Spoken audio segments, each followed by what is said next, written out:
بسم اللہ الرحمن الرحیم واعتصموا بحبل اللہ جمیعا ولا تفرقوا۔ اللہ کی رسی کو مضبوطی سے پکڑ لو، اختلاف نہ پھیلاؤ بلکہ اتحاد قائم کرو۔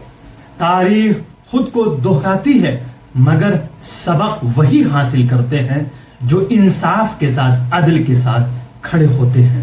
تاریخ گواہ ہے جب ظلم کے خلاف آوازیں تقسیم ہو جاتی ہیں تو ایک دن وہ ظلم ہر دروازے تک پہنچ جاتا ہے۔ اس کی مثال آج جنتر منتر دہلی پر آپ دیکھ لیں، جو اسٹوڈنٹ امن و امان کے ساتھ پروٹیسٹ کر رہے ہیں ان پر لاٹھی چارج کی گئی، لڑکیوں کے ساتھ ناروا سلوک سے پیش آیا گیا جس نے انسانیت کو شرمسار نہیں بلکہ شرمندہ کر دیا، جس میں متعدد اسٹوڈنٹ زخمی ہوئے اور یہاں تک کہ ایک کی جان بھی چلی گئی۔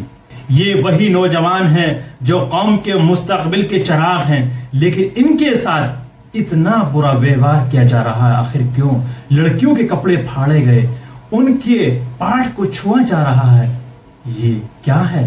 لیکن اس واقعے کا سب سے بڑا سبق اور لیسنس ہمارے لیے یہ ہے کہ ظلم اس وقت تک نہیں روکا جا سکتا جب وہ ہمارے دروازے پر آئے، بلکہ ظلم کو اس وقت روکا جائے جب وہ کسی دوسرے دروازے پر دستک دے رہا ہو، اس وقت روکا جا سکتا ہے۔ اگر آپ نے نہیں روکا تو آج اس کے اوپر ظلم کیا جا رہا ہے، کل کو آپ کے دروازے پر بھی ضرور دستک دے گا وہ۔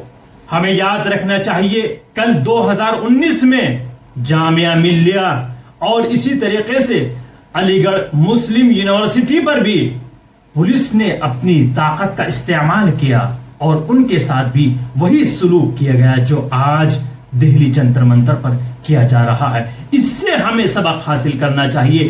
اگر کل سب ان مسلمان اسٹوڈنٹ کے ساتھ کھڑے ہوتے تو آج یہ نوبت نہ آتی جو آج ہمیں دیکھنے کو مل رہا ہے، جو آج دہلی جنتر منتر پر ہو رہا ہے، اور پولیس اسٹوڈنٹ کے ساتھ اس طریقے سے پیش آ رہی ہے اپنی طاقت کا استعمال کر کے۔ ہم اس کی مذمت کرتے ہیں اور اپیل کرتے ہیں ان کی مانگ پوری کی جائے، ان کی سنوائی کی جائے۔